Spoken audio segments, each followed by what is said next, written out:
So we're at one of the main temples here in Luxor, Egypt.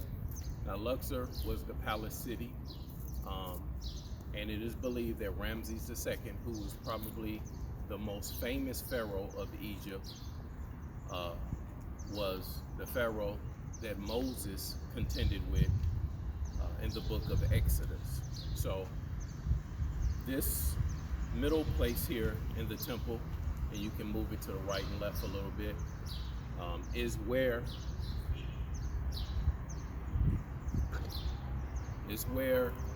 when Moses and Aaron approached Pharaoh, it would have been in this hall that he first came and said, the great I am is commanding you to let his people go.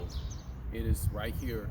It would have been in this hall. This is where Moses and Aaron would have laid down their staff, and Pharaoh's wise men, sorcerers, would have come and laid down their 3 staffs, and Moses' staff that turned into a serpent swallowed the Pharaoh's magician staffs that turned into a serpent. Moses' staff swallowed them. It would have been right here. Each time one of the plagues hit and devastated Egypt, it would have been here that Moses would have returned and had that conversation with Ramses II of that day about letting God's people go. This is important, and it would have been right here in this hall where these things occurred. Ultimately, this is where God humbled probably the greatest king of that time, humbled him and pushed him to the place where God's people who were here enslaved for 400 years was let loose. With that being said, that means Goshen was nearby.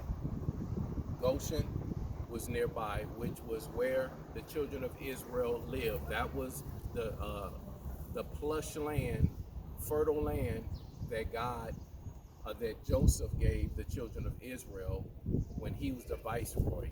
And that's where the 70 came and began to live, but they began to worship the false Egyptian gods, and God allowed them to go into slavery for 400 years. And at the end of that 400 years, this is where God sent Moses and Aaron to confront Pharaoh. And remember, the scripture said that he told Moses, I am going to make you a god to Pharaoh. All right. And so that happened here. And Goshen was not far in this land of Luxor. And that's where Moses' mom put him in that ark, that basket. This fly is bugging the crap out of me. And pushed him in the Nile River. And Moses, supernaturally by God and his hand, would have been pushed down the Nile somewhere near here, where Pharaoh's daughter found Moses and raised him as her own. So Goshen is right here in Luxor, where this particular temple is, where Pharaoh would have ruled and Moses would have came to contend with him.